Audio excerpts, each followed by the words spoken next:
Obrigado, Pai, pela oportunidade de estarmos juntos mais uma vez. Muito bem. Então, vou compartilhar o texto aqui para a gente fazer a leitura de hoje. Tem alguém que se anima a fazer a leitura? Posso começar? Eu gostaria, eu nunca fiz. Então vai, Eu Sônia, posso você. fazer?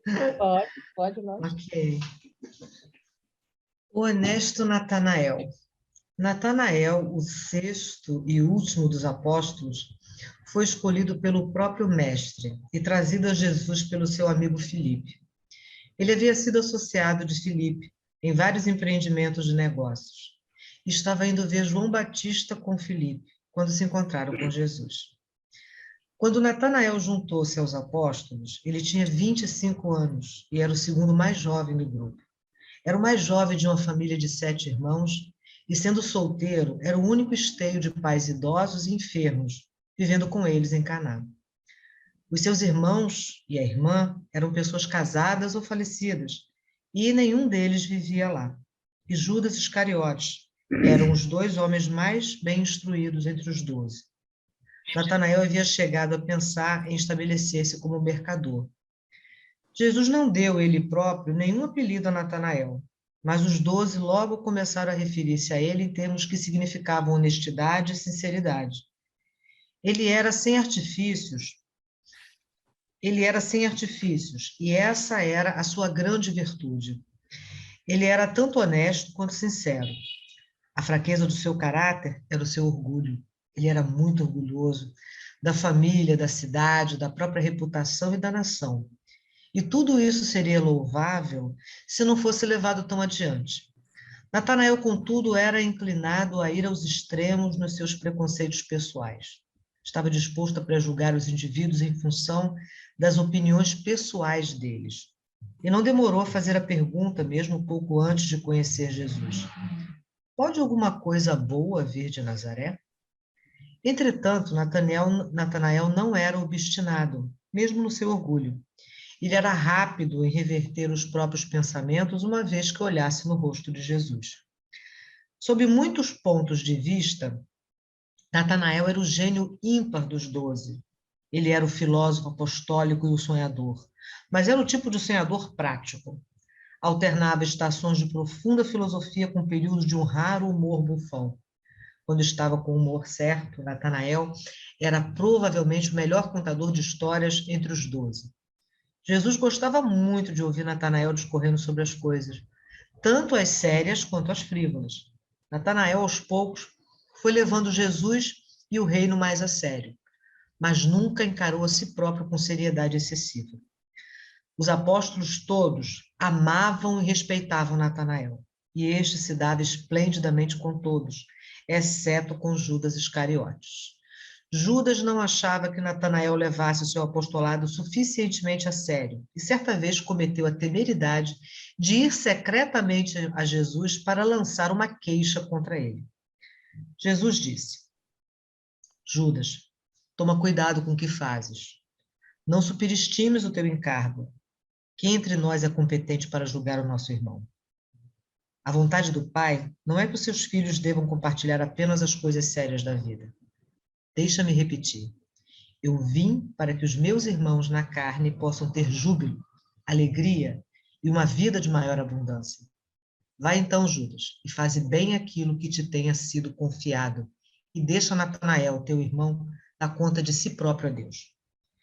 E a memória dessa fala de Jesus, junto com a de muitas experiências semelhantes, viveu por muito tempo no coração iludido e decepcionado de Judas Iscariotes.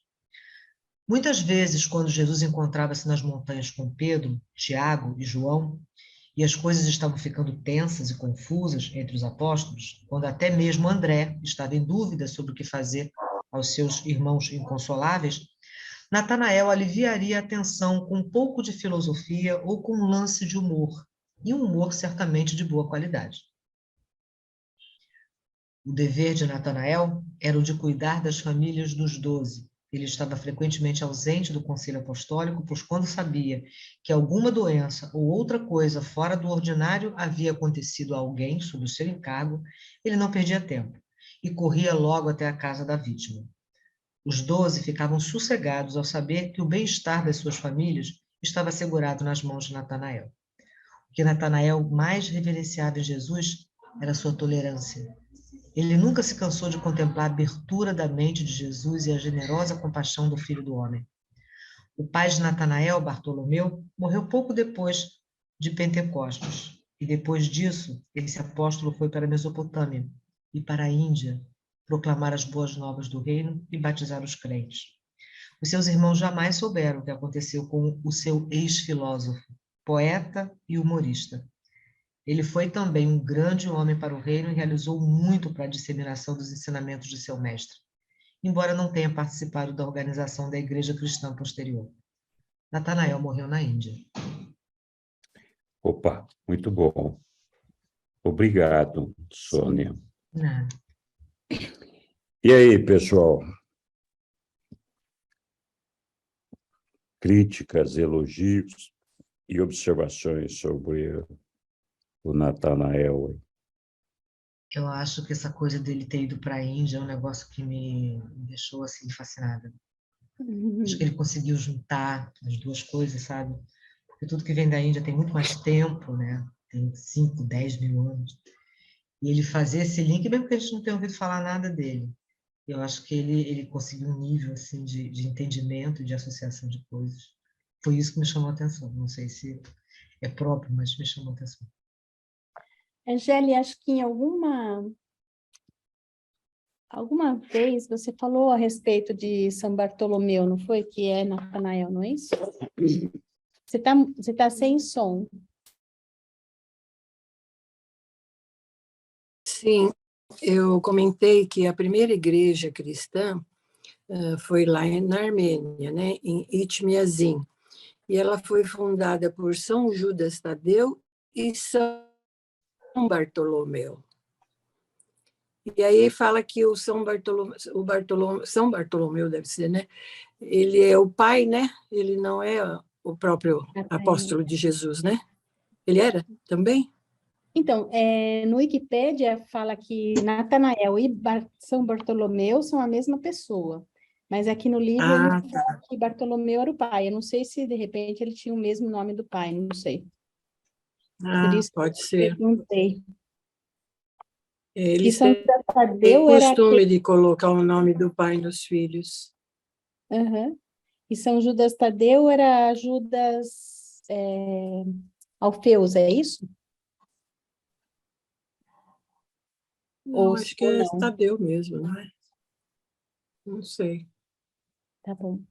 É que o livro de Urântia não menciona São Judas Tadeu, porque também acho que não tinha nada a ver com a história, de repente. É que eu tinha entendido errado. Hein? Alguém sabe esclarecer? Sônia, você sabe? Não? Também não sei. Você tem que pesquisar mais. Mas Também é Natanael. Natanael. É. E aí, algum outro comentário sobre Natanael? Naquela época era comum aqueles que buscavam sabedoria buscar fora ali daquela região. E quanto mais escolas, por exemplo, um sacerdote estudasse, mais respeitado ele era. Então, ele viajava para a Pérsia em busca de sabedoria, viajava para a Babilônia, a escola também na Grécia, né? As escolas filosóficas, também na Índia e também no Egito.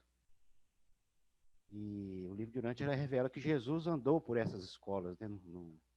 Ele não foi em todas, mas nesse período aí que misteriosamente ele desaparece, né? Dos 13 aos 30 anos, ele foi atrás de sabedoria. Ele foi se preparar para o seu ministério. Mas, Portela, segundo o livro de Urântia, o livro de Urântia fala o que Jesus fez dos 13 aos 30 anos. Então, estou falando que na Bíblia ele some, né? Estranho isso, né? Na É o livro Bíblia. Mirante revela o que ele fez nesse período, né? Por onde ele andou, Exato. com José, o pai dele, eles foram na Grécia, eles foram na Babilônia, né? Atrás de sabedoria, atrás dessas escolas, até por curiosidade, né? Jesus já era um sábio por natureza, né? Isso, Então, quando ele acompanhou Ganó de Ganit. ele tinha essa curiosidade, né? De conhecer essas escolas e talvez para Roma isso não seria interessante, né? Esse tipo de divulgação, né? Porque eles têm medo que a gente possa fazer o mesmo caminho. É verdade. Fala-se muito dos essênios, né? Que ele foi adquirir sabedoria ou dar, não sei. Então, sabe uma coisa que chama a atenção? Natanael tinha 25 anos de idade quando se juntou a Jesus. Não tinha família, cuidava dos pais, né? E muito interessante, porque a responsabilidade dele dentro do grupo era de justamente cuidar da família de todos, de ter certeza que a família de todos estava provida, abastecida com alimentos, que, enfim, acompanhar se tinha algum doente ou não, etc. Então, ele, sendo o mais jovem do grupo, assumiu a responsabilidade, ou foi dada a ele a responsabilidade de cuidar das famílias, né? Coisa bastante interessante. E, além disso, apesar de ser o mais jovem... João era mais jovem, eu acho. E ele era o segundo mais jovem. Ele era um dos mais instruídos, né? Ele e Judas, né? Tinham uma educação mais elevada. E o que ele admirava mesmo em Jesus? O que de Jesus chamava A serenidade, a tranquilidade no momento. a atenção? Tolerância. Então, a coisa que ele mais admirava em Jesus era a tolerância de Jesus com todos.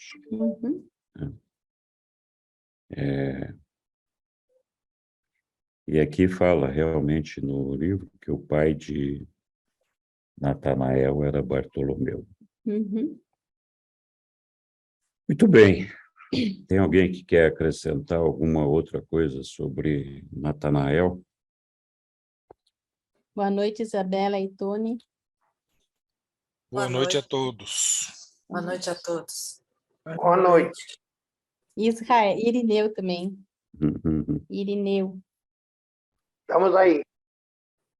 Firme e forte, né, doutor Irineu? Walter, a sua voz tá bem baixinha para mim, não sei se para todos. Mas... Para mim também, eu ia falar com ele também, é muito baixinho. Se você puder falar mais grosso, aí eu agradeço. Melhorou! Aumentar o som. Grosso vai ser difícil de falar. Tá bom. Então, tá bom. Então, vamos continuar aqui para o próximo apóstolo. Bom, quem é que vai ler? Mateus Levi. Grande Mateus. Posso ler. Mateus Levi. Mateus, o 7º apóstolo, foi escolhido por André. Mateus pertencia a uma família de coletores de impostos, ou publicanos, e era ele próprio um coletor alfandegário em Cafarnaum, onde vivia.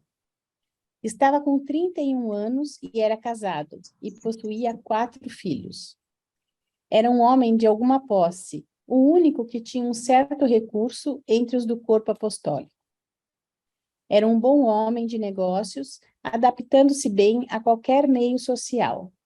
E havia sido dotado com a capacidade de fazer amigos e de se dar muito bem com uma grande variedade de pessoas. André apontou como representante financeiro dos apóstolos. De um certo modo, Mateus era o agente fiscal e o porta-voz de publicidade da organização apostólica. Era um bom julgador da natureza humana e um eficaz homem de propaganda. É difícil visualizar a sua personalidade, mas foi um discípulo sincero e cada vez mais crente na missão de Jesus e na certeza do reino. Jesus nunca deu a Levi um apelido, mas os seus companheiros apóstolos comumente referiam-se a ele como o angariador de dinheiro. O ponto forte de Levi era a sua devoção do fundo do coração à causa. Que ele, um publicano, tivesse sido adotado por Jesus e pelos seus apóstolos, era motivo de uma gratidão imensa da parte do antigo coletor de impostos.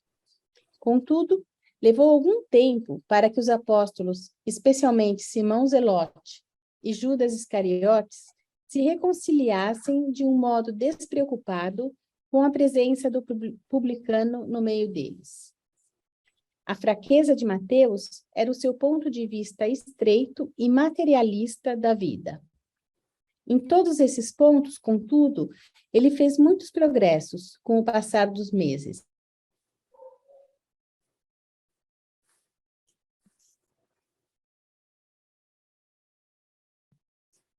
Oi? Está claro. Que ele havia... Está claro que ele havia de estar ausente em muitas das preciosas sessões de instrução, pois o seu dever era manter o tesouro suprido. O que Mateus mais apreciava era a disposição que o mestre tinha de perdoar. Ele nunca cessaria de repetir que o necessário era apenas a fé, na questão de encontrar a Deus.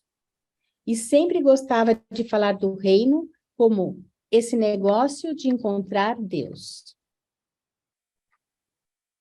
Embora Mateus fosse um homem com um passado de publicano, ele saiu-se admiravelmente bem na sua tarefa, e com o passar do tempo, os seus companheiros tornaram-se orgulhosos com a atuação do publicano. Ele era um dos apóstolos que tomavam longas notas das falas de Jesus. E essas notas foram usadas como base da narrativa posterior de Isador sobre os feitos e os ditos de Jesus, que se tornou conhecida como o Evangelho segundo Mateus. A longa e útil vida de Mateus, o homem de negócios e coletor alfandegário de Cafarnaum, foi o meio de conduzir milhares e milhares de outros homens de negócios, de funcionários e de políticos, nas idades subsequentes, a também escutarem aquela voz empenhada do mestre dizendo: segue-me. Mateus realmente foi um político astuto e, de um modo intenso, leal a Jesus, tendo sido supremamente devotado à tarefa de cuidar para que os mensageiros do reino vindouro fossem adequadamente financiados. A presença de Mateus entre os 12 foi o meio de manter as portas do reino bem aberta para as hostes de almas desencorajadas e desterradas que haviam já há muito tempo considerado as próprias como estando fora dos limites do consolo religioso. Homens e mulheres deserdados e em desespero e amontoados para ouvirem a Jesus, e ele nunca rejeitou a nenhum deles. Mateus recebia as oferendas voluntariamente feitas pelos discípulos crentes e ouvintes imediatos dos ensinamentos do mestre, mas ele nunca solicitou fundos abertamente às multidões. Ele fazia todo o seu trabalho financeiro de um modo silencioso e pessoal, e levantava a maior parte do dinheiro entre os da classe mais provida de crentes interessados. Ele praticamente deu a sua modesta fortuna ao trabalho do mestre e aos seus apóstolos. Mas eles nunca souberam dessa generosidade, salvo Jesus, que por si sabia de tudo sobre isso. Mateus hesitava em contribuir abertamente para os fundos apostólicos por medo de que Jesus e os seus companheiros pudessem considerar o seu dinheiro como sendo sujo. E assim, ele doou muito, mas em nome de outros crentes. Durante os meses iniciais, quando Mateus percebia que a presença dele era como que uma provação para os apóstolos, ele ficou fortemente tentado a fazer com que todos viessem a saber que os seus fundos muitas vezes supriam-nos do pão diário, mas não cedeu a essa tentação.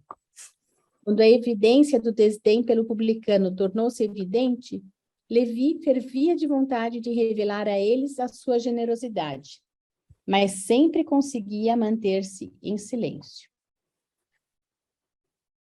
Quando os fundos para a semana eram menores do que o estimado, Levi sempre lançava a mão e pesadamente dos seus próprios recursos pessoais. E também, algumas vezes, quando estava muito interessado nos ensinamentos de Jesus, ele preferia permanecer para ouvir essas instruções, mesmo sabendo que teria que cobrir ele mesmo por ter deixado de angariar os fundos necessários. E Levi gostaria que Jesus pudesse saber que grande parte do dinheiro vinha do seu bolso. E ele mal imaginava que Jesus sabia de tudo. Os apóstolos todos morreram sem saber que Mateus era o seu benfeitor, em um tal grau que, quando ele viajou para proclamar o evangelho do reino, depois do começo das perseguições, ele estava praticamente sem nenhum dinheiro. E quando essas perseguições levaram os crentes a abandonar Jerusalém, Mateus viajou para o norte, pregando o evangelho do reino e batizando os crentes. Segundo o que sabiam seus amigos companheiros de apostolado, ele já estaria perdido. No entanto, ele continuou pregando e batizando na Síria, na Capadócia, na Galátia, na Bitínia e na Trácia. E foi na Trácia, na Lisimáquia, que alguns judeus não crentes conspiraram com os soldados romanos para consumar a sua morte. E esse publicano regenerado morreu, triunfante, na fé de uma salvação que com tanta certeza ele havia aprendido com os ensinamentos do Mestre durante a sua recente permanência na Terra. Então, Mateus. Então, alguém quer falar um pouquinho de Mateus? Eu queria comparar o Mateus com o Natanael no que diz respeito ao que eles admiravam de Jesus. Eu acho que o que eles admiravam é o que eles não conseguiam fazer. O que era a dificuldade deles, né? Eu acho que era o que eles admiravam. Então, Natanael admirava a tolerância, porque não tinha, né?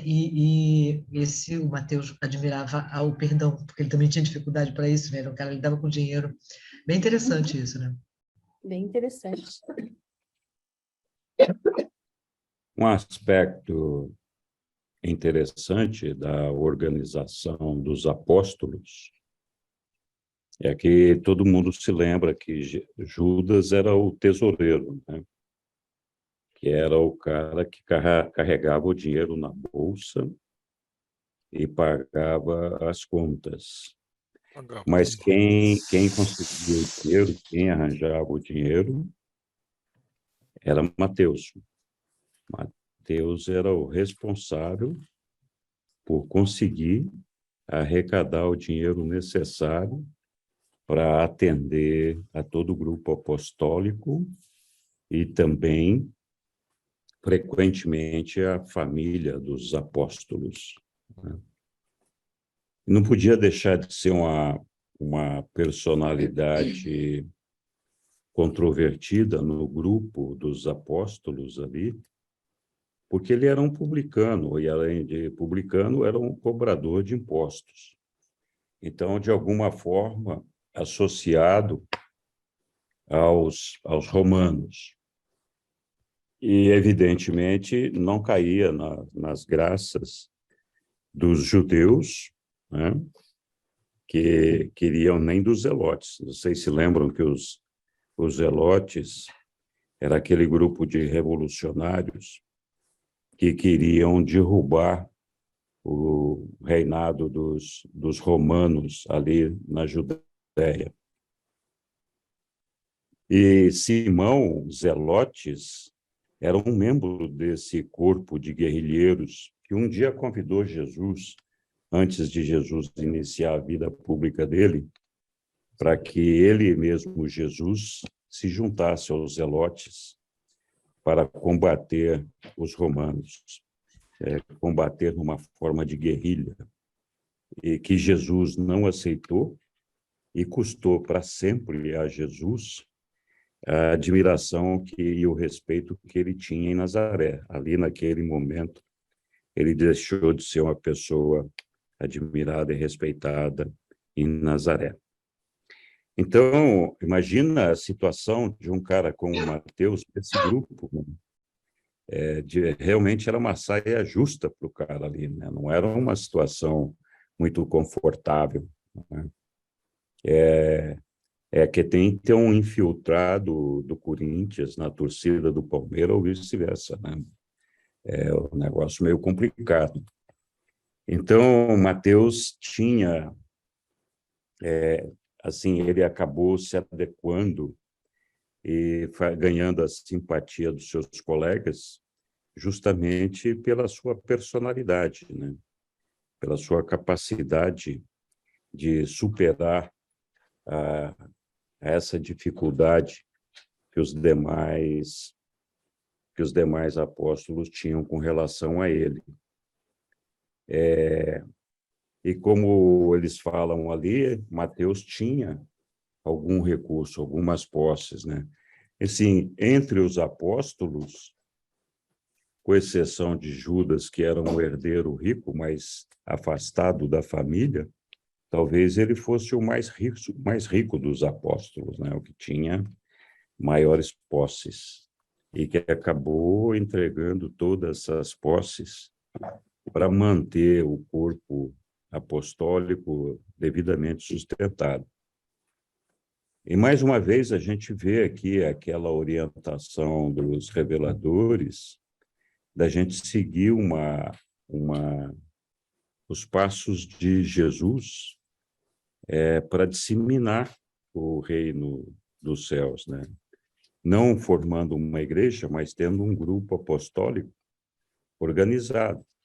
Aqueles que cuidavam das multidões, aquele que fazia as oratórias, aquele que cuidava das finanças e assim sucessivamente, né? Então, era importante esse trabalho de Mateus Levi e foi muito legal ter um cara como ele participando. Não foi diretamente escolhido por Jesus, né? Foi escolhido por André para fazer parte do grupo. E Jesus imediatamente recebeu a Mateus no grupo. E como a Sônia estava falando, a qualidade que ele mais admirava em Jesus era a capacidade de Jesus de perdoar. Muito legal. Bom, não sei se mais alguém quer acrescentar alguma coisa aí. Oi, Eu acho muito bonito a trajetória dele, né? Eu admiro bastante assim a descrição, porque uma das coisas a devoção, né, que ele tinha assim para trabalhar para a causa, né? É muito interessante isso, e ele discretamente procurando até me chamou bem a atenção. Às vezes ele ficava anotando, né, e deixava de ir lá buscar dinheiro e ficava anotando e pegava suas reservas para manter o grupo, né? Então ele e muito discreto, né? Por mais que fervilhava a vontade de colocar-se ali dentro dessa torcida aí que o rejeitava, né? No primeiro momento, acho que ele até se sentia culpado assim de estar ali presente, né? fazendo parte, assim, muito agradecido, né? Isso é outra coisa que me chamou a atenção. Ele muito agradecido de estar fazendo parte desse corpo de apostólico, como se ele não fosse merecedor pelo fato dele ser de uma outra tribo, vamos dizer assim, né? Publicano, e sentir essa rejeição do grupo, né? Então, é um apóstolo que superou, né? E me chamou outra coisa a atenção, outro fato é ele morrer na Índia, né? Eu lembro de um livro que ficou muito famoso na época que Acho eu que não foi morava. na Índia, Egli. Ele não morreu na Índia?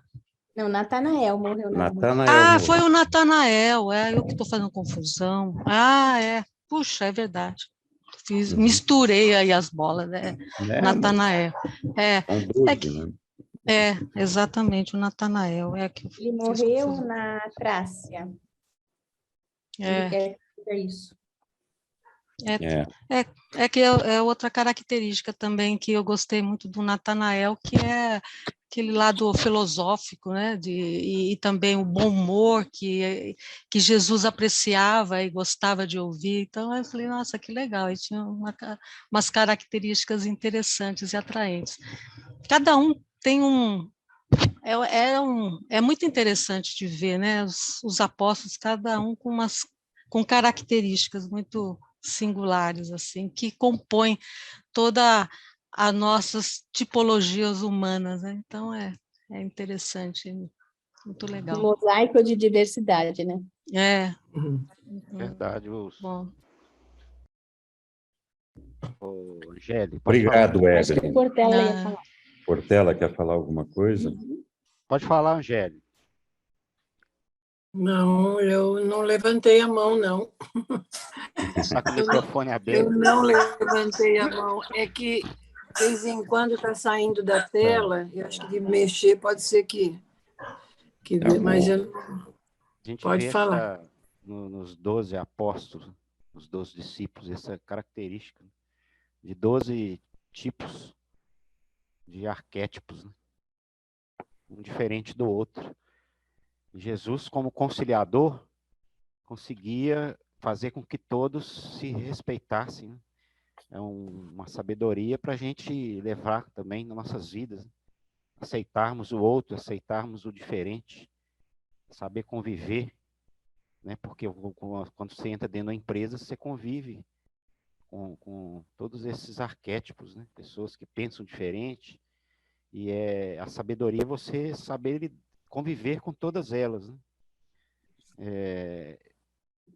Elifas Levi dizia, né, que o anticristo é aquele que separa os homens, né? E Jesus é a unidade, é aquele que unifica. Então, nos traz esse exercício de tolerância. Se a gente for falar de Mateus aqui, a gente fica a noite toda, né? Que é o evangelho mais importante, né? É aquele que se dá mais ênfase ao estudo, né? Ele é o que tem mais credibilidade, né? E dentro do evangelho de Mateus, nós temos lá os 5 sermões, e a partir de Mateus 24, nós temos o sermão escatológico, né? Que é o sermão oculto, que é esse momento que a gente está vivendo hoje. É um momento transitório, né? Onde Jesus fala sobre essas tribulações que nós estamos vivendo, filho contra pai, pai contra filho, né? Vocês perceberam como é que está o momento agora? É esse. Todo mundo brigando, nação contra nação, guerra, rumores de guerra, a abominação desoladora sendo colocada em local santo. Tudo isso está acontecendo. A reconstrução do templo. O Brasil foi o país que saiu na frente, né? Por isso que nós vemos aí esse alinhamento com o governo federal. Enfim, não vamos falar de política, né? Então, no próprio Evangelho de Mateus, depois das tribulações, os mansos herdarão a terra. Mas que terra é essa? É o que está no próprio Evangelho como um mundo vindouro. Algumas revelações interpretam esse mundo como o mundo mononcial, ou o mundo, né, depois da terra, mas não é isso que está escrito ali. Até porque isso que era ensinado nas escolas, né, judaicas, que o mundo vindouro é o mundo da própria terra, é o mundo aqui, é um novo estágio, né? Jesus veio para colocar fim a todo esse projeto que estava aí, plantado por Lúcifer e o príncipe planetário, a roda das encarnações, isso tudo Jesus veio colocar fim. Só que ele falou que isso levaria um tempo. Né? No livro, Os Segredos do Livro Eterno, de Simon Weinokur, né, o rabino, fala: seu mundo e o mundo vindouro não têm nada em comum, já que existem por leis diferentes. Muitas pessoas carregam a falsa noção de que o mundo por vir é um lugar que elas vão depois de morrer. Não é assim. Vindouro significa que ele é o próximo estado que se deve atingir não após a morte, mas em sua vida, aqui e agora. Então é interessante a interpretação da doutrina espírita a respeito desses tempos, que não são os tempos do fim, mas sim um novo tempo, uma nova era, onde se termina o mundo de provas e expiações e se inicia o mundo de regeneração. Por isso que eu falei na aula passada que aquele que estuda a doutrina espírita não dá importância para a roda da reencarnação, porque ela é um projeto que já foi encerrado. Nós estamos vivendo um momento final, que nós somos aqui, os humildes da última hora, os trabalhadores da última hora, segundo a revelação espírita. Então, o Evangelho de Mateus nos faz um estudo para a gente interpretar esse sermão escatológico. Escatos vem do grego escatos, oculto, e logos, estudo. Então, para você interpretar o que está ali, você precisa saber as tradições judaicas, saber o significado do texto original em hebraico, né? E dentro da Bíblia existem outros textos escatológicos que também remontam a esse momento transitório de fases da humanidade, né? Que é o livro tem no livro de Ezequiel, tem no livro de Daniel, o próprio Apocalipse, e o livro de Isaías também tem, e o próprio livro da Revelação, que é o livro do Apocalipse, que muita gente interpreta como fim, e não é um fim, é apenas um fim de um período e início de outro, assim como foi mostrado no calendário maia. Se termina um ciclo e inicia um novo ciclo a partir daquele momento. Oi, Walter, muito obrigado pelas suas colocações aí. No caso do livro de Urântia, a história é um pouquinho mais simples, né? A gente não tem todos esses episódios aí. Mas foi bom você mencionar da tua experiência e do teu conhecimento em relação a esses assuntos. Mas, bom, seguindo aqui o nosso estudo, alguém mais quer falar sobre... Em primeiro lugar, eu queria falar um oi para o Sabino e para a Suzana. Oi, bom ter Sabino. vocês aqui. O Roberto também chegou.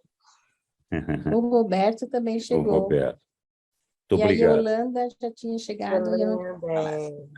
Uhum. Muito bom. Oi, Sabino, Suzana. Boa noite, pessoal.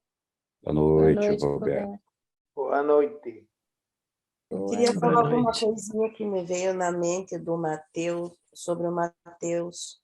Pode falar, Angélica. Lilian. A Lilian? A Lilian. Okay. Não. A Lilian, desculpa. Então, eu fico pensando, né? Quando eles chegaram nas mansões, né? Como será que eles se encontraram, né? E descobriram tudo o que aconteceu na realidade, que o Mateus que financiou eles, né? E que eles, de certa maneira, desprezavam o Mateus, porque ele era publicano, ou seja, ele era cobrador do imposto lá de Roma, né? E ele aguentou tudo que teve que aguentar. Então, às vezes, fico imaginando o encontro deles lá e onde eles estão, porque o livro não fala de nenhum, né? Não lembro se o livro não fala de nenhum. Como é que eles estão lá? Só fala de João, a gente sabe que está lá nos 24, e os outros não falam, né? Não. Não fala mesmo, Lília. Qualquer coisa que a gente falar aqui é pura especulação. Pois é. Então, eu fico só pensando, porque imagina-se que eles devem ter, imagina-se, né? Não tenho certeza que eles devem ter ressuscitado no terceiro dia, porque foram todos heróis, morreram pela causa, etc., mas... Também não fala isso, mas... Não, eu, assim, estou só conjecturando, né, que morreram pela causa, né? E legal também que o Mateus foi o que foi quem realmente escreveu o Evangelho de Mateus, ele que, por causa das anotações dele, né?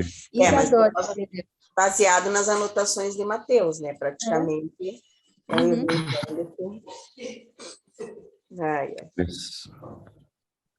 Mas legal, é mesmo de se pensar, né, Lília? O que será que aconteceu com esse grupo? E que tipo de revelações você tem depois de ter vivido essa vida aqui? Honestamente falando, eu acho que o que vai ver é aquilo que interessa para a continuidade do nosso crescimento espiritual, né? Aquilo que tem realmente valor. Mas vamos lá, qualquer especulação que a gente fizer aqui vai ser especulação mesmo, não tem... Oi, Isabela. Eu estou doida para ouvir a Angélica, mas tudo bem.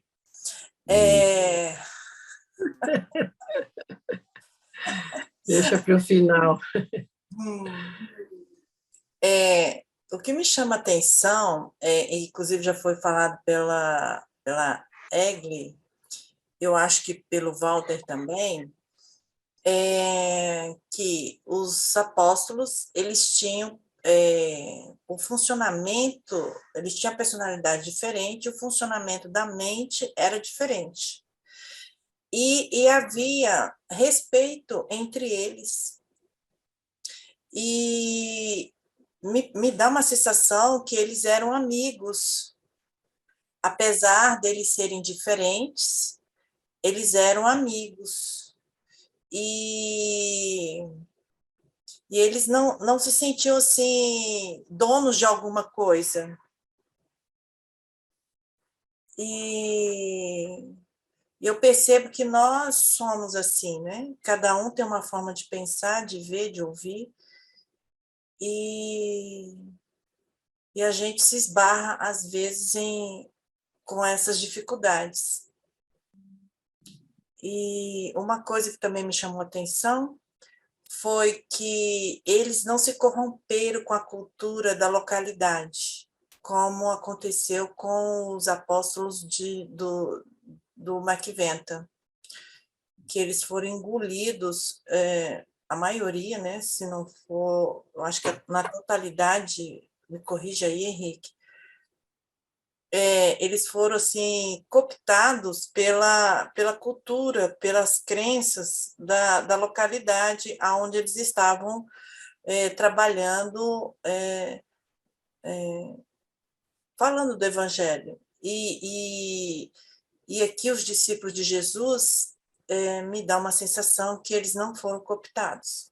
Eles foram até o fim, levando exatamente a mensagem que Jesus passou para eles, e o que eles tinham registrado dentro deles, a partir daquela experiência que eles tiveram com Jesus.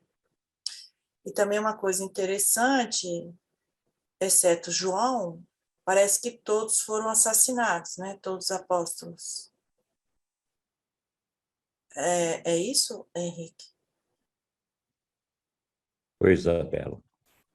Obrigado pelos seus comentários. Olha, 7 deles foram mortos na cruz, foram sacrificados.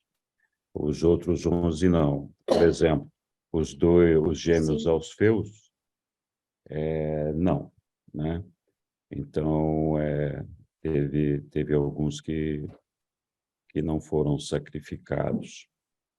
Então, mas eles não eles se deixaram levar, sim, por suas crenças, né? Jesus teve muita dificuldade de fazer com que eles entendessem a questão do reino de Deus, que a maioria deles tinha aquela ideia do Messias Salvador que ia ocupar o trono de Davi, e eles brigavam muito entre eles para saber quem que ia ocupar que posição no reino. Ia se sentar à direita de Jesus ou não, ia ser um ministro disso, ministro daquilo. Então, Jesus tinha muita dificuldade, sim, para fazer eles entenderem que o reino não era material, que era um reino espiritual, e eles frequentemente tinham discussões acaloradas entre eles. Isso não quer dizer que o grupo, no final das contas, não fosse um grupo unido e trabalhando. Mas, assim, como acontece nas famílias, né? A gente, irmão briga com irmão, com pai, com mãe, mas continua sendo família, não mudou. Mas não era uma coisa muito pacífica entre eles. Eles viviam se pegando lá de quem sabia mais, quem sabia menos, que posição ia ocupar no reino, etc, etc. Então, mas, enfim, no final das contas, todos eles se mantinham juntos e unidos em todos os momentos. E só se separaram depois que Jesus morreu, cada um para fazer seu trabalho. Também temos a discussão de se eles fizeram mesmo o que Jesus ensinou para eles, ou se eles desenvolveram uma ideia, uma teoria sobre Jesus, uma religião sobre Jesus, né? Então, isso muitas vezes a gente discute aqui no livro também, de que os apóstolos acabaram transformando Jesus em uma religião e não fizeram a disseminação da religião de Jesus, que era outra coisa. Então, esse é outro aspecto importante da vida dos apóstolos. Mas muito legal, muito bom você ter colocado tudo isso daí. Oi, Yolanda.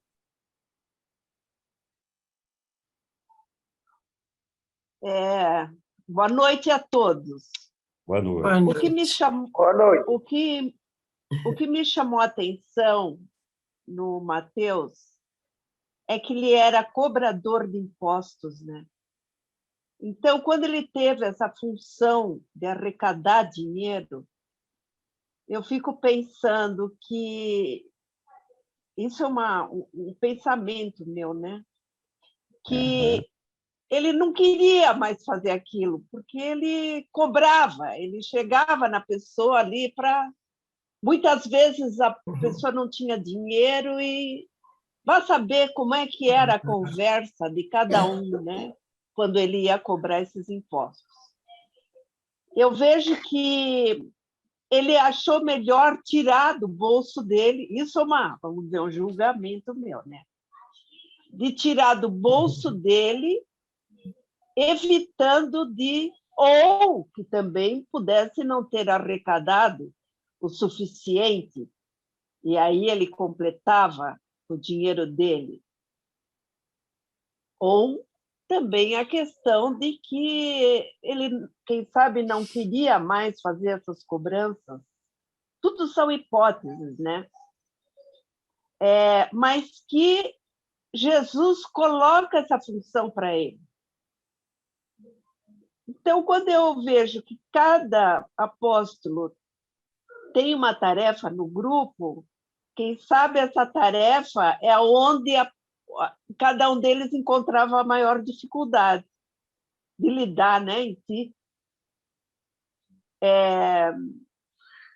Então, isso, assim, associando a uma questão que eu me lembrei, quantas vezes tinha essas coisas de rifas em grupo, né, daquelas cartelinhas com nome, e eu não gostava de ficar vendendo isso daí. Não, olha, Yolanda, você fica com tantos números para você vender, Eu era outra, que eu preferia comprar o que era a minha parte do que ficar, sabe, constrangendo, sei lá, fazendo a pessoa comprar, às vezes não querendo.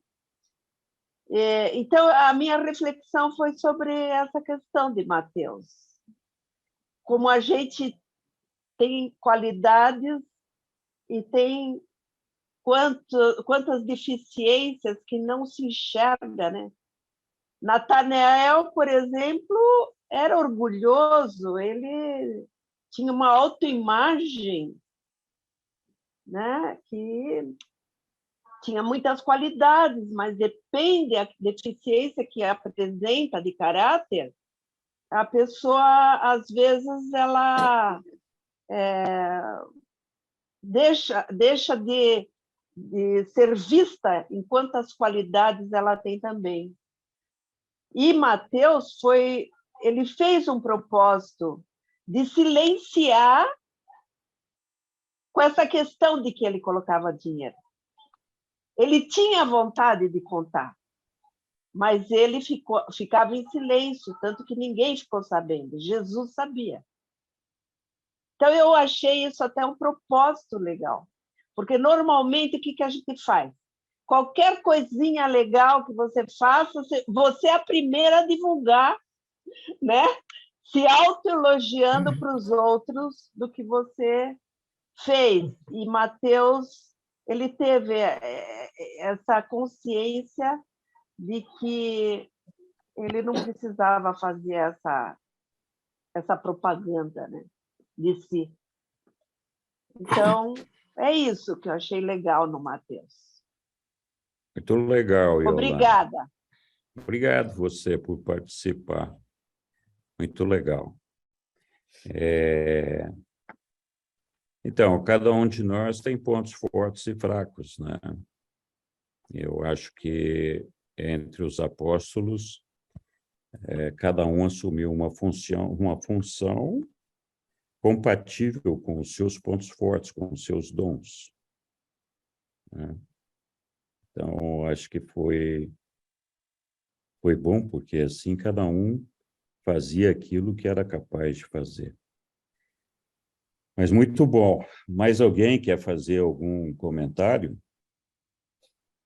Um exemplo da parábola dos talentos, que cada um tem seu talento. Jesus soube aproveitar isso, né? Também as deficiências, né? De acordo com o seu talento, para poder desenvolver o trabalho. Eu penso Jesus como um bom administrador, né? Porque ele ali ele tinha que administrar aquilo tudo.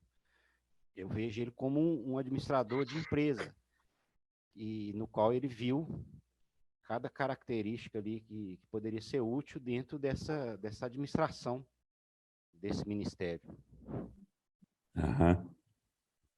Muito legal, Walter, é isso mesmo. O grupo era organizado para atender as necessidades do grupo e os propósitos do grupo. Cada um realmente exercia uma função. Bem-vindo a Hélio. Nós estamos falando Seriado. aqui. Estamos Tem um falando seriado que chama...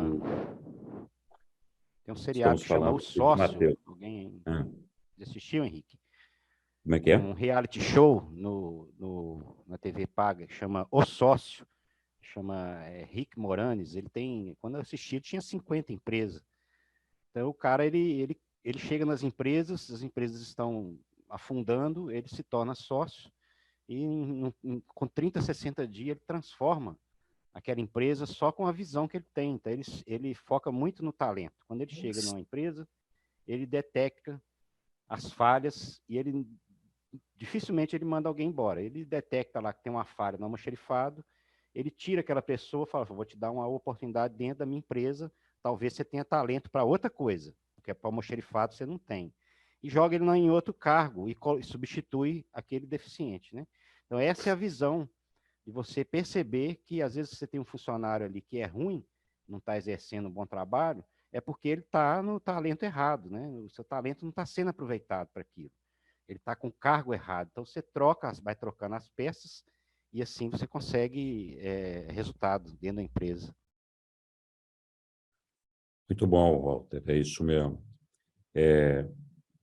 Isso sempre nos traz à lembrança o nosso próprio trabalho como grupo, como disseminadores, né, de respeito aos outros, porque cada um tem um dom, uma particularidade que pode ser aproveitada de uma forma em benefício do grupo como um todo.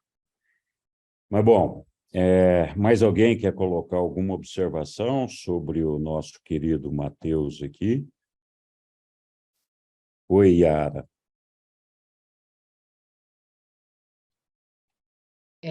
Henrique, boa noite, pessoal. Boa Uma noite. reflexão que eu estou fazendo, não, não só com relação a Mateus, mas assim, como que quando nós somos tocados de alguma forma por algum estímulo ou algo que gera em nós transformações, eu reflito aqui comigo, né, que isso estabelece a possibilidade da gente colocar o nosso dom para ajudar também a disseminar isso, né? Então, o que eu fico vendo na história dos apóstolos é que cada um fez o que foi possível, né? Trazendo o que eles registraram com a experiência vivida com Jesus, o que eles aprenderam de Jesus e o que eles aprenderam com Jesus. E assim como os apóstolos, nós temos a oportunidade, com o livro de Urântia, de acordar e despertar em nós que nós também, nesse tempo de existência aqui agora, a gente está sendo tocado aqui, no nosso grupo. E eu estou vendo como que está grande e rápido o movimento de disseminação do livro de Urântia e todo o movimento que está acontecendo aí, né? E rápido, e muito rápido. Então, quando você traz, né, Henrique, não se sabe se eles transformaram Jesus na religião ou a religião em Jesus.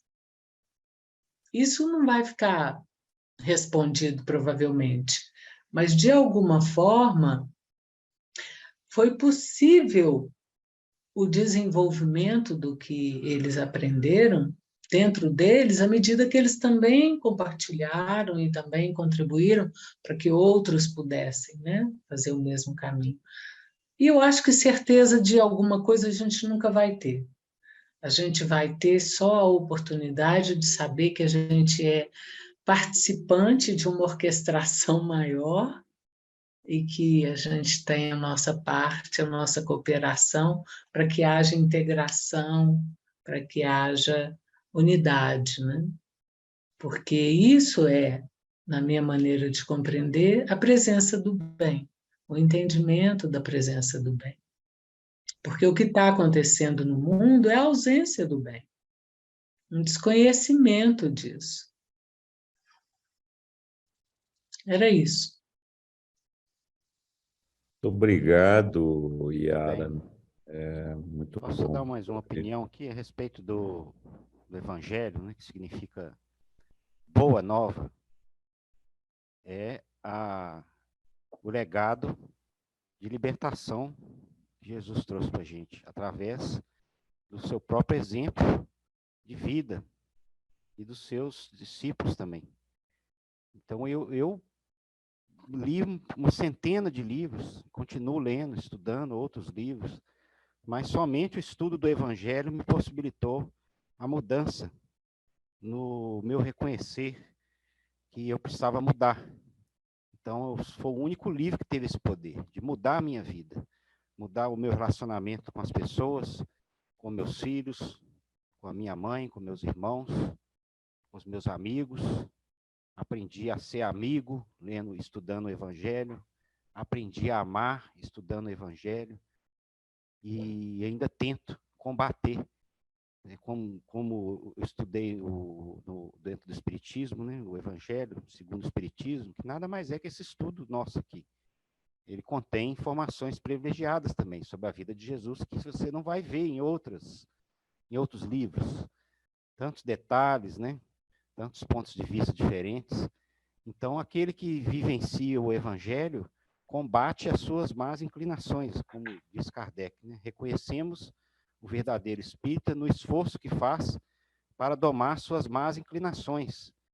Então, se eu consigo colocar em prática tudo que eu aprendi, a minha vida vai ficando melhor. Olha a sabedoria que a pandemia nos trouxe. Tanta gente perdeu tudo, né? Porque apostou só na matéria.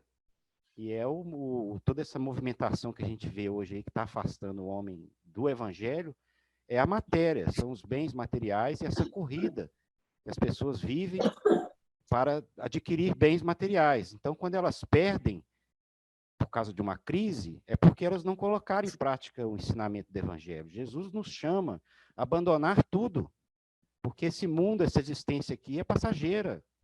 Ela não vai, daqui nós não levamos nada, nós só levamos a nossa essência, né, espiritual. Muito obrigado, Walter.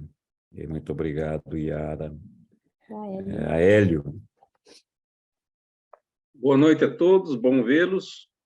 Boa noite. Lamento ter chegado só agora, mas eu gostaria de contribuir também, pelo que eu peguei no finalzinho, a leitura foi sobre Mateus, né?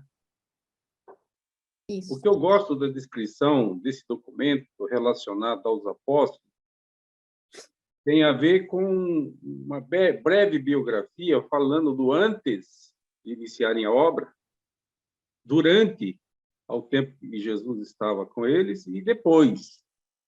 Para dizer bem a verdade, a minha curiosidade maior tem a ver com o depois, não com o durante.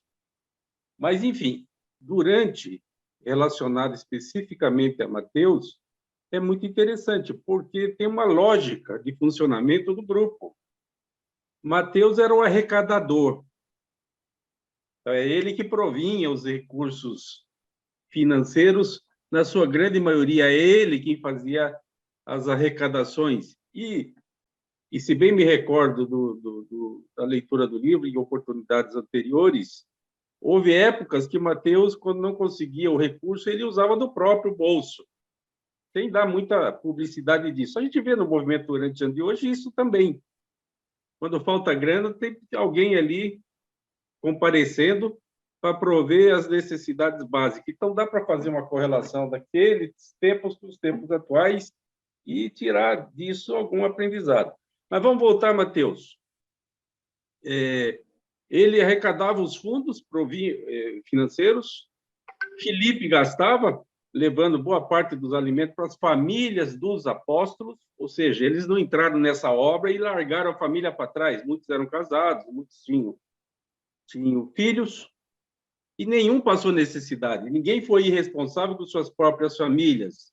Então, a preocupação logística com as famílias e com as necessidades dessas famílias, o apóstolo disse assim, olha, deixa se virem aí vocês por conta que eu vou aí me dedicar a um trabalho que não é remunerado, que não vai trazer renda nenhuma, mas, enfim, eu quero fazer, e vocês esposas, vocês pais, vocês mães, vocês filhos, vocês arrimos, vocês dependentes, têm que se virem, porque eu estou num projeto de crescimento espiritual, então aquelas coisas do dia a dia, do só menos, não interessa. Quer dizer, eu estou aqui ainda adiante do que foi lido, com certeza, mas essa parte me captura, realmente me captura a atenção. Bom, Filipe gastava, era Filipe o intendente, é o que providenciava o sustento dessas famílias no favor dos seus colegas de trabalho. E nós não chegamos ainda, mas Judas. Então, Mateus arrecadava e punha a grana na mão do tesoureiro. Tudo organizadinho, é tão bacana saber que está tudo bem organizadinho, não é nada que foi feito assim, sem nenhum planejamento, sem nenhuma organização, tudo bem planejadinho. Isso aí eu estou falando ainda durante. Então, Judas recebia essa grana das mãos de Mateus e aí distribuía segundo a necessidade. Filipe, então, como intendente, levava lá. Bom, associei alguém arrecadando, alguém guardando e alguém gastando. Provavelmente Filipe era o mais gastador, porque ele tinha a missão de não deixar as famílias ao desalento. Bom, dito isso, a parte que me encanta de verdade é o pós. Depois da partida, isso vale para Filipe, vale para Mateus, vale para todos.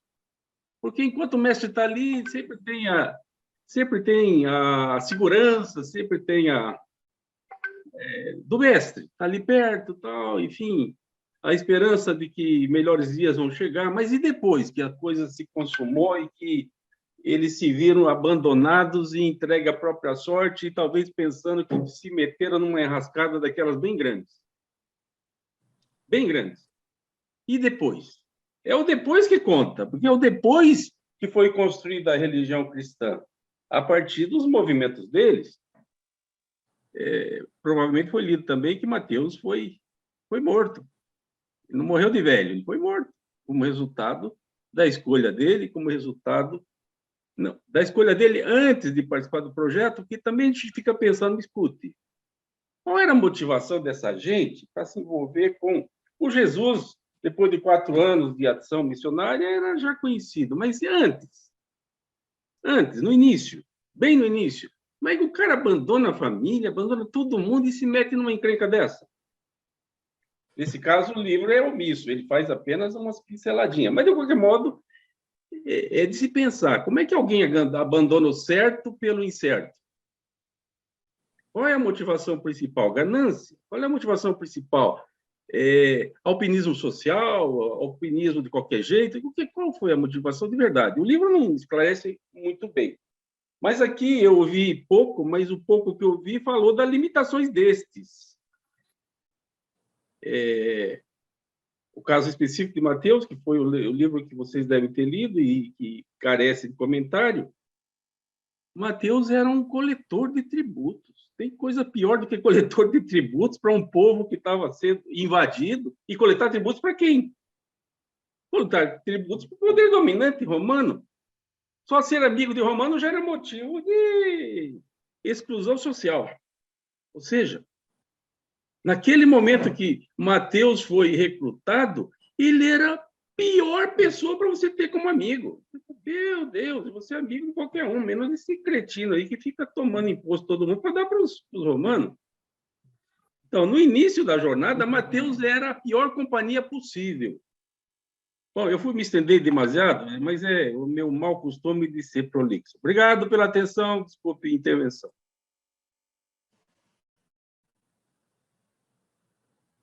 Obrigado, Aélio. Obrigado, Aélio. Muito bem, mais algum comentário sobre Mateus ou seguimos adiante? Tá bom. Eu acho que eu vou falar alguma coisinha rápida. Fala. O que eu admirava muito em Jesus é que ele não se preocupava com o nível da pessoa, né? Mateus era mal visto como cobrador de impostos, Maria Madalena como uma mulher adúltera, mas é aquela passagem, ele ia atrás das ovelhas desgarradas, né? E não atrás dos afins que já conheciam a sua sabedoria e o seguiam, né? Então, assim, admiro muito Jesus não se preocupar com o que os outros iam pensar dele. Então, isso eu acho assim importante para nós levarmos até às vezes, para os nossos relacionamentos, né? Às vezes a gente é criticado porque conversa com uma pessoa de um certo nível ou que, sabe, não é bem vista, e às vezes aquela pessoa precisa tanto da gente, né? E às vezes você consegue até recuperar alguma coisa dela. Então, eu admiro muito essa parte de Jesus não se preocupar, sabe, com o que o outro vai pensar. Então, só isso. Muito oportuno, Angélia, o seu comentário. E acho que é importante a gente pensar no seguinte: Jesus teria escolhido a qualquer um de nós que quisesse segui-lo como apóstolo. Ele não fez uma lista de pré-requisitos a serem atendidos por esses apóstolos. Não, tem que ser judeu, ou tem que ser publicano, ou tem que ser... A única condição era a disposição de seguir a Jesus. Então, ele teria aceito como apóstolo qualquer um de nós que quiséssemos estar ali. E Jesus tinha uma grande confiança, uma grande certeza na capacidade e no potencial de seus irmãos. Ele sempre acreditou nos homens. E não é diferente hoje. Ele sempre acreditou que os homens seriam capazes de seguir adiante e de alcançar o estágio de luz e vida. E sempre acreditou que cada um, de per si, fosse capaz de, se querendo, alcançasse a ressurreição e chegasse até o Pai. Jesus sempre acreditou nos homens. E esse era um dos principais atributos de Jesus em relação aos homens, em relação aos seus irmãos. Ele sempre atribuiu a cada ser humano um valor enorme, um valor supremo. Então, essa confiança de Jesus no homem fez com que ele aceitasse a esses apóstolos da maneira como esses apóstolos chegaram nele. E, de alguma forma, ele procurou repartir o trabalho entre esses apóstolos segundo os dons e a aptidão de cada um. Na verdade, acho que quem trabalhou mais com relação a isso foi o próprio André, organizando a distribuição do trabalho ali do grupo, né?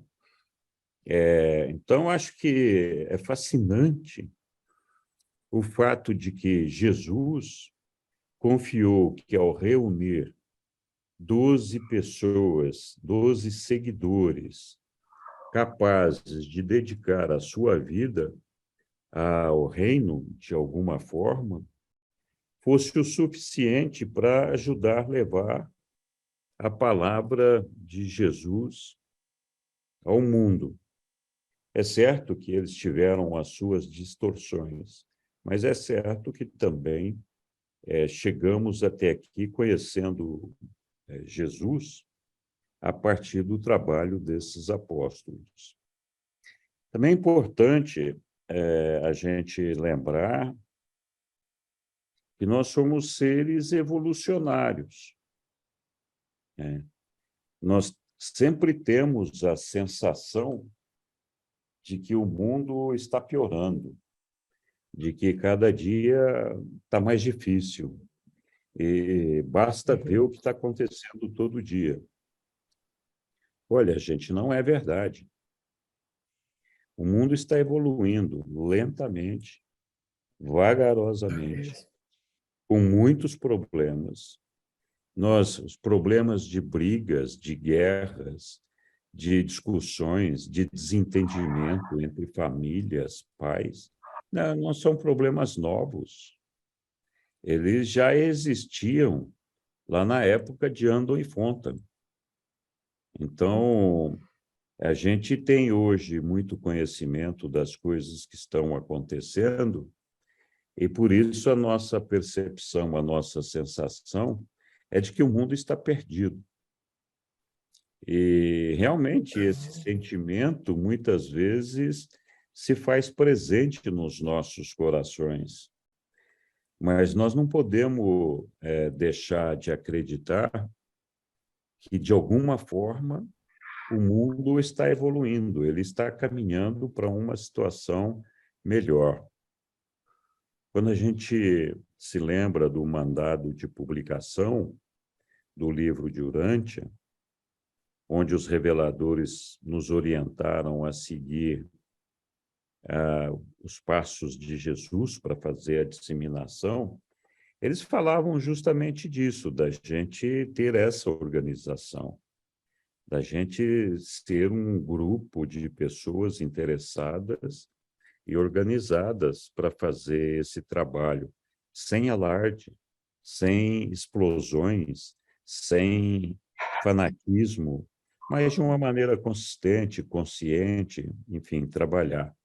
Eles também falaram que os ensinamentos, a revelação, não eram ainda, a sociedade, a humanidade atual não está preparada para receber esses ensinamentos ainda. Eles falam que esses ensinamentos eles foram colocados, revelados, para uma etapa posterior, uma era posterior a esta que se segue.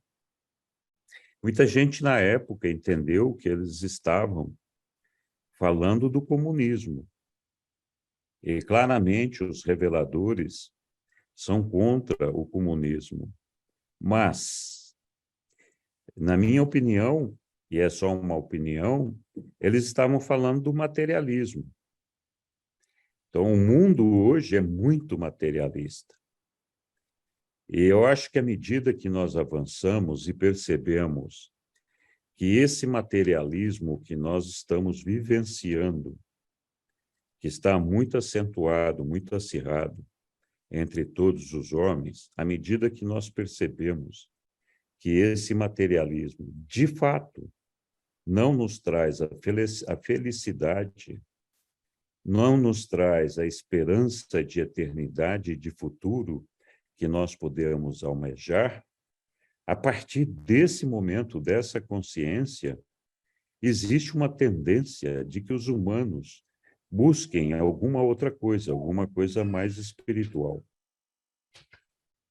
Então, eu acho que essa era que os reveladores colocaram, que quando nós superarmos essa época é o momento para o qual o livro está colocado, os ensinamentos estão colocados, é justamente a de superação dessa era de acentuado materialismo que nós estamos vivendo.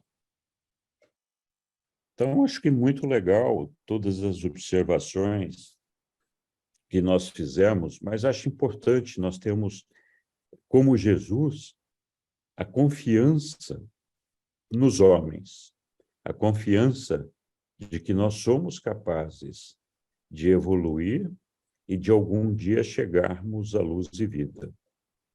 E esse trabalho realmente é lento, é um trabalho vagaroso, não é um trabalho que acontece do dia para a noite. Não é porque eu comecei a crer em Jesus e me apaixonar por Jesus que eu imediatamente me converto em um santo capaz de discernir todas as suas verdades e a sua revelação. Isso demanda esforço, demanda tempo, demanda dedicação. Não é uma coisa que acontece assim só porque agora eu estou sentindo que eu amo Jesus profundamente no meu coração. Então, acho que é isso, é importante a gente ter essas ideias. Hélio, você continua com a mão levantada ou levantou de novo? Eu não sei. Ok, obrigado. Então, temos a Isabela aí. Oi, Isabela. A sua fala me trouxe aqui uma dúvida, ô Henrique. Quando que a sociedade estará pronta para acolher esse conhecimento de Urântia? na visão dos reveladores. E você diz que os reveladores, eles se mostram não favoráveis a gente estar muito focado no material, porque não tem jeito a gente não viver no material, né? Nós precisamos ter a consciência do corpo. O corpo precisa comer, vestir, ele precisa de um lugar confortável, ele precisa de lazer, e isso reflete na minha mente, que reflete no meu espírito. Mas eu não posso colocar o meu coração só no corpo. Eu estou entendendo assim na hora que você fala isso. E também, o que acontece? A tecnologia, eu sou da área de tecnologia, então a tecnologia, cada vez mais, ela está se expressando e nós estamos ficando dependentes dessa tecnologia. Por exemplo, na China tem um óculos que você coloca, isso há 3 anos atrás, você põe um óculos igual a esse, e aí você começa a ver outra dimensão. Por exemplo, aqui na minha mesa eu tenho 2 cadernos, eu posso ver algo em cima desses cadernos, quer dizer, não basta o que eu já estou vendo de mim, quer dizer, eu não sei nem quem sou, com esse tanto de personagem dentro de mim, e eles estão, assim, em conflitos, eu tenho que acalmar esses personagens, e aí cada um se relaciona com o outro aqui fora. Então, assim, eu tenho que me relacionar aqui fora e tenho que me relacionar aqui dentro. Eu tenho que trazer o que está fora para dentro e decodificar esse processo. Então, assim, nós vamos viver ainda numa outra dimensão, né? Por exemplo, qual é a proposta da tecnologia? Integrar tudo, tudo. Um carro, ele pode ser a bateria e chegar no hospital e abastecer o hospital, porque naquele momento aquela região não tem luz, e o carro com a bateria dele, ele pode segurar ali o hospital por X horas. Um celular pode conectar com vários bancos de dados e ele tomar uma decisão a respeito disso. A minha face, ela pode estar gravada em um banco de dados e as pessoas podem saber, por exemplo, dado um aplicativo, eu trabalho com isso, dado um aplicativo, dado o nome de uma pessoa, com quem ela se relaciona, em que tipo de empresa que ela tem pendência no banco, ela veste qual roupa, ela mora aonde, quem convive com ela tem alguma pendência no banco, tem algum problema de saúde, tem isso, tem aquilo. Eu fiquei horrorizada quando eu vi um negócio desse. Quer dizer, eu vou estudando as redes das pessoas, eu vou vendo, eu descubro tudo da pessoa, tudo. Então, assim, aonde que nós estamos? Aonde? E o que você colocou é interessante. Tudo que é do espírito é devagar, é lento, e ele vem do coração. São as mensagens que nós recebemos de dentro. E tudo que é da mente é muito rápido e vem em cima de algoritmos, né? Então, em que momento que a sociedade ela vai estar preparada, começar a receber esse ensinamento da quinta revelação? Então, Isabela, você falou de um monte de coisas que a gente tem que separar um pouquinho. A primeira coisa é essa vivência que a gente tem desse momento atual, onde realmente o materialismo está exacerbado até por conta dessa mesma tecnologia, até por conta mesmo das culturas que foram desenvolvidas nesta era moderna e de atribuição de valores equivocados a muitas coisas. Então, no passado recente, muitas pessoas seguiam uma determinada religião. essa religião, em algum momento, deixou de atender os anseios, deixou de dar as respostas que essas pessoas queriam. Então, um exemplo bastante típico disso é a comunidade europeia, que um dia foi muito religiosa, seguidora seja do catolicismo ou do protestantismo, mas que, com o passar dos anos, essas pessoas seguidoras dessas religiões ficaram desapontadas, não encontraram as respostas que tinham, se sentiram enganadas, e muita gente se autoproclama ateísta. Mas essa autoproclamação do ateísmo é uma coisa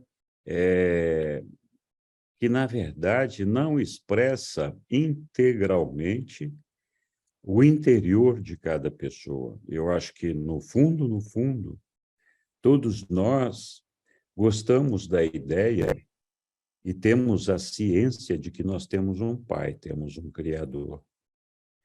Então, quando a gente se autoproclama ateísta, é uma maneira de se rebelar contra isso que está aí, contra essas religiões que estão aí.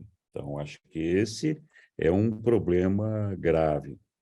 E muitas pessoas, então, pela facilidade de comunicação, pelas culturas, até pela perda do medo de Deus, do medo da religião, e tudo isso, se voltou muito para o materialismo. Então, essa própria negação de uma religião, de aderir a uma religião, faz com que a pessoa, ao se sentir ateísta, tenha uma propensão a ser mais materialista. Então, de fato, todos nós hoje somos muito apegados a questões materiais. Então, você tem razão.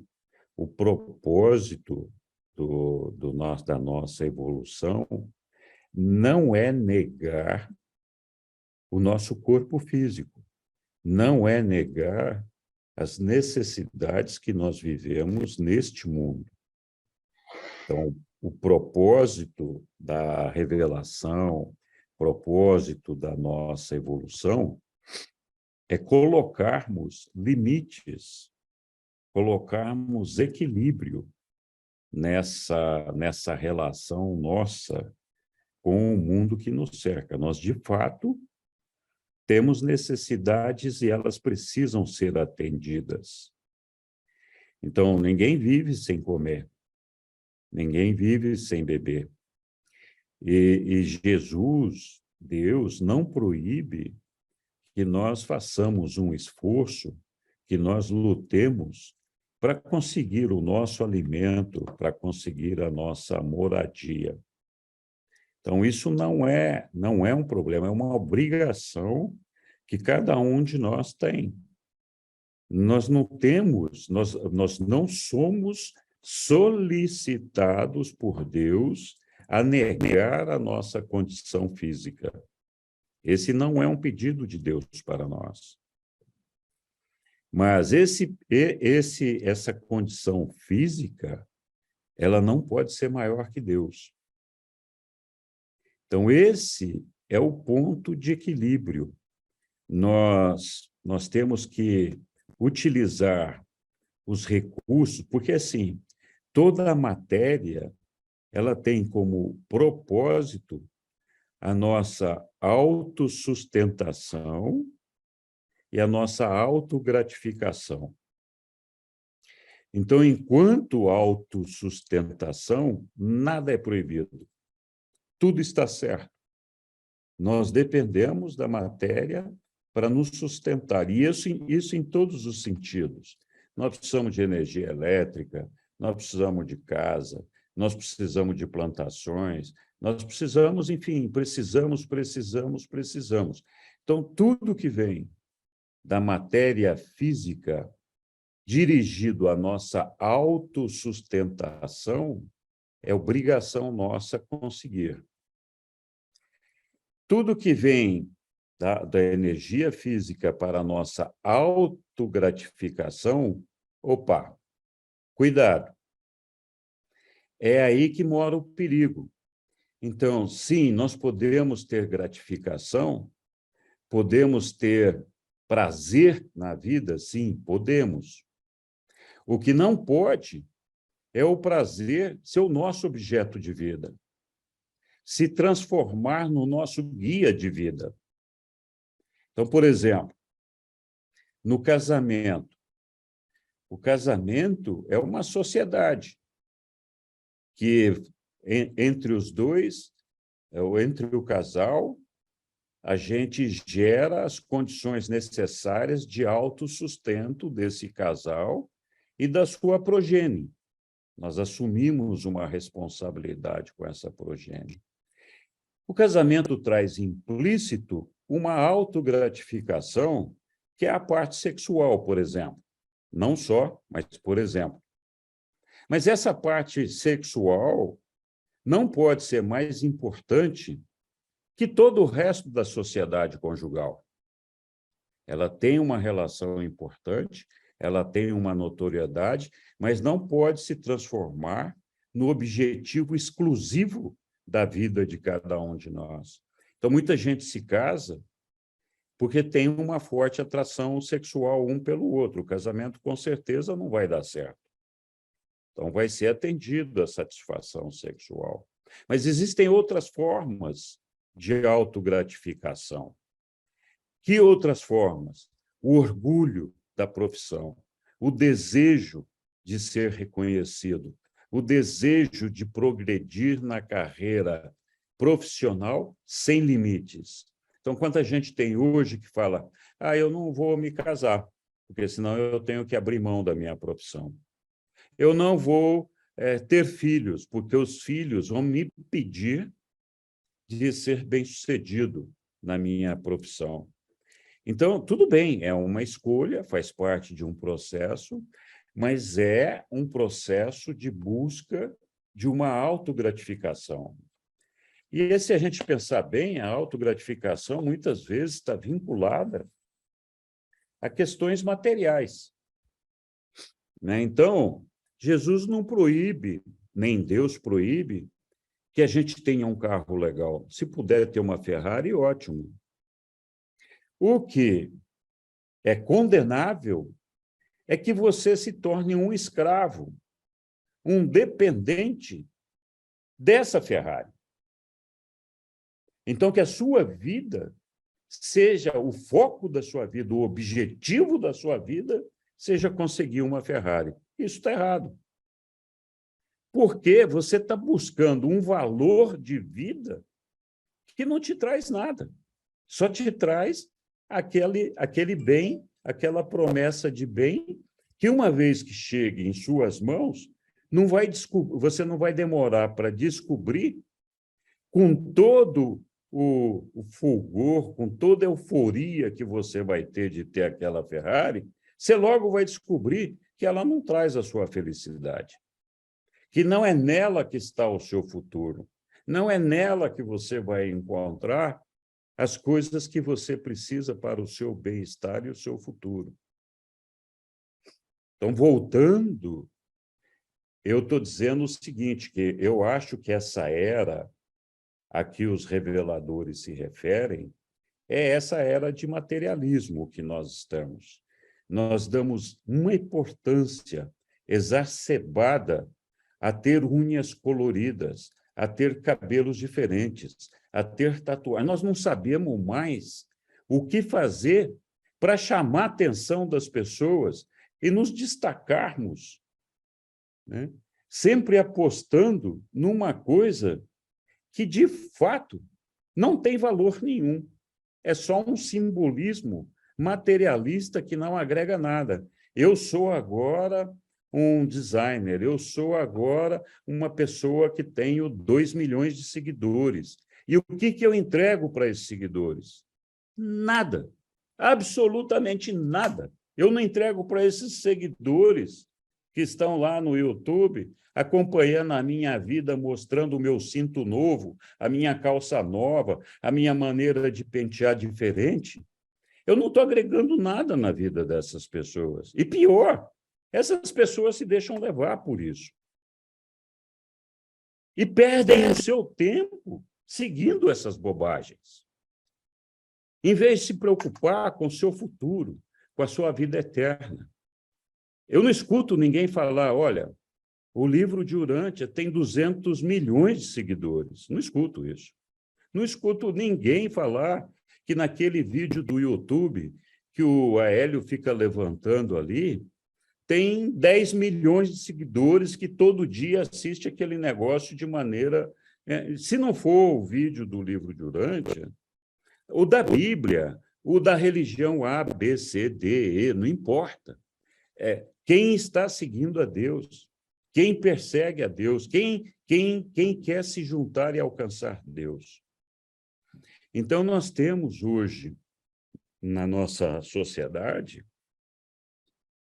um crescimento desmedido de um valor equivocado atribuído ao materialismo. Então, quando os reveladores nos dizem que esta revelação não é para esta era, é porque realmente muita gente vai fazer ouvido moco, vai ser surdo para essa revelação, porque isso não dá ibope. Então, o prazer que as pessoas encontram hoje está focado principalmente em ter aquela roupa do momento, em ter aquele óculos especial, aquele penteado colorido, aquela tatuagem diferente, um carro, mas é melhor do que o do seu vizinho. Então, o nosso foco de vida hoje não tem espaço, é brega, é mico falar de Deus. Quem quer falar de Deus hoje? As pessoas se sentem mal quando falam de Deus, eu sigo a Deus, eu sou apaixonado por Jesus. É claro, nós temos exceções, né? Mas, então, esse mundo materialista, ele é resultado de um desapontamento de uma relação, do desenvolvimento de uma religião evolucionária equivocada.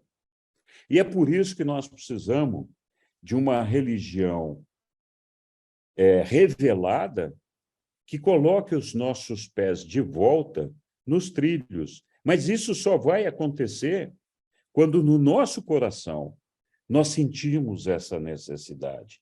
E nós vamos sentir essa necessidade no coração quando o desapontamento das realizações materiais se abaterem sobre nós. Quando nós percebemos que toda essa fantasia material que nós estamos perseguindo não é o que nós precisamos como meta de vida. Então, eu acho que o livro de Urântia, essas revelações, elas estão feitas para o momento em que essa decepção da humanidade com relação ao materialismo se concretizar e as pessoas começarem a buscar o valor real da vida, o significado real da vida, aquilo que realmente pode fazer diferença em nossas vidas, né? Então, acho que é isso. Você falou da parte tecnológica, e essa parte tecnológica é verdade. Ela nos deslumbra, ela mostra uma série de opções, desculpem, mas todas elas, ou muitas delas, em sua grande maioria, voltadas para esse materialismo que nós estamos vivendo. Essas realidades virtuais não são verdades, não são realidades. É muito fácil, é só assistir o Fantástico e ver que os apresentadores estão virtualmente colocados a bordo de um barco para falar de um assunto, ou a bordo de uma... ou então empoleirados numa cachoeira. A tecnologia hoje nos permite criar essas ilusões. nos permite criar essas fantasias, mas não significa que aquilo seja uma realidade. Na verdade, o apresentador do Fantástico continua lá no estúdio da Globo, em pé lá naquele palco dele lá, e sem fazer nada, não mudou nada, só está mudando uma imagem, né? A gente pode vender as imagens que a gente quiser. Então, eu acho que as realidades virtuais, as imagens, as ilusões virtuais, elas são mesmo parte da nossa vida hoje, mas elas não mudam o nosso destino. Elas podem interferir na nossa capacidade de raciocínio, na nossa habilidade de pensar, mas elas não mudam as nossas vidas no que tange no nosso desejo de alcançar a Deus. Eu queria muito que essa tecnologia fosse usada para nos conduzir a Deus, e não conduzir a essas ilusões que a gente acaba se envolvendo e se deixando levar. Desculpe, eu me estendi muito nesse assunto, mas, de novo, é aquela ideia de que a matéria, ela existe, é real, faz parte da nossa vida, mas ela está ali para nos servir, para nos atender, para satisfazer as nossas necessidades. E não para que a gente se torne um escravo da matéria, não é esse o propósito da matéria. E é esse o nosso objetivo, unificar isso, reconhecer que nós somos materiais, colocar essa matéria subordinada ao nosso pensamento e colocar o nosso pensamento coordenado pelo Espírito do Pai que habita em nós. E tudo isso coordenado pela nossa personalidade, para que a gente alcance a nossa unificação. Gente, eu já falei outras vezes, não existe uma receita de bolo, não existe uma fórmula mágica, não existe uma decodificação da vida. Nós não temos que procurar o santo grau. O santo grau está dentro de nós, dentro dos nossos corações, dentro da nossa mente, de termos fé no nosso Pai e saber que a nossa passagem aqui é temporária, que logo nós vamos sair daqui. Nós temos um aprendizado para fazer aqui. Esse aprendizado é justamente o de aprendermos a dar uma importância menor para as coisas materiais, superar essa escravidão nossa ao materialismo e alcançar um aspecto mais espiritual. Então, Isabela, eu não sei se eu confundi ou eu ajudei um pouquinho a iluminar as nossas mentes. Mas foi muito oportuno o seu comentário, que me deu a oportunidade de expressar esse sentimento, essa opinião. Então, foi muito bom. E eu espero que isso tenha ajudado a todos nós a compreender um pouquinho melhor toda essa questão que nós estamos vivenciando hoje. Então, mas fique à vontade para colocar outras observações, se desejar. Se não, nós damos uma palavra para a Iara aqui, que já faz 1h, 45 minutos e 30 segundos, que está com a mão levantada aí. Henrique, quando eu ouço o seu entendimento e a sua compreensão, sua reflexão, eu me alinho. Você sabe que eu encontrei mais coluna, mais pé no chão, mais assentamento na cadeira aqui. Eu fui ficando assim mais em contato com o meu eixo central, porque foi fazendo sentido para mim trazer esse questionamento, né? Assim, então temos uma cultura que exacerba o materialismo, uma religião equivocada, e eu creio nisso também. E o que eu estou interessada? Neste mundo que eu sou parte, sou integrante, e como é que eu vivo aqui sem viver surtada? Eu quero me aproximar mais de mim.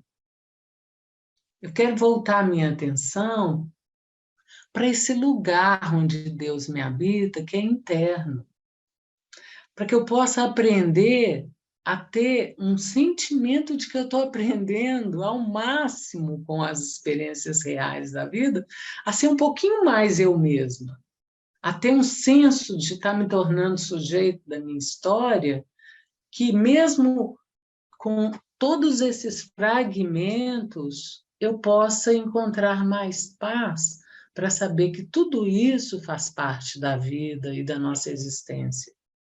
E como é que eu fico mais voltada aqui para esse interno, onde eu consigo me organizar com uma consciência e uma compreensão e um entendimento maior? Como é que eu reconheço que eu estou aqui? Para encontrar Deus que espera me encontrar aqui dentro, para que eu possa cumprir o propósito que Ele espera que eu cumpra, que é de evoluir espiritualmente. Porque onde é que eu poderei crescer espiritualmente se eu não estiver aqui dentro de mim? Desse aparato de inteligência e de integração que diz que o meu corpo é a minha fisiologia, meu emocional, minha mente, minha psique e meu espírito. Como é que eu vou unificar tudo isso, né? Então, eu tenho procurado, ouvindo aqui, levar para a minha vida essa sensação de que eu posso aumentar a minha atenção de volta para mim, para eu sentir, eu estou mais perto de mim ou eu estou vagueando por aí? Nesse mundo tão fragmentado, tão materialista. Porque se eu venho mais para perto de mim, eu começo a conseguir acreditar que eu posso escolher alguma coisa. Eu posso escolher ficar bem, eu posso escolher criar mais intimidade e relacionamento com Deus, com esse espírito que me habita. Eu posso ficar curiosa com essas questões, porque isso me coloca de volta, ressonando com essa questão espiritual. Eu, Yara, estou voltada para esse interesse. E quando Urântia é o campo onde eu estou, né, com vocês, o que acontece? Eu sou estudante de Urântia, eu não sou leitora de Urântia. E como estudante, ouvindo vocês e trocando nossos entendimentos e dúvidas, o que me fica é o seguinte: olha, com toda a insignificância que a gente possa ter num mundo tão equivocado, quando a gente não se perde, quando a gente está aqui e sente essa presença, a gente pode fazer escolhas melhores. A gente pode encontrar mais paz e gerar mais paz, né? Então, para mim, é isso que Urântia estimula e afeta em mim. Olha, essas revelações, elas podem te trazer a oportunidade de se aproximar de você. E se aproximando de você, olhar mais para o cosmos, olhar mais para o céu, olhar mais para a vida. E qual é a participação que você quer ter nesse contexto, que você consegue ter nesse contexto e sentir que você está evoluindo? Então, é isso que eu vou levar para mim. Então, quando a gente vai refletindo aqui, né, é essa tapeçaria que fica dentro de mim, sabe? Essa possibilidade que eu vou levar para que todo dia eu faça descobertas e aprendizados, mas que eu sinta que eu estou caminhando no mundo e caminhando para dentro, nessa unidade. É isso que fica para mim. Muito obrigado, Yara.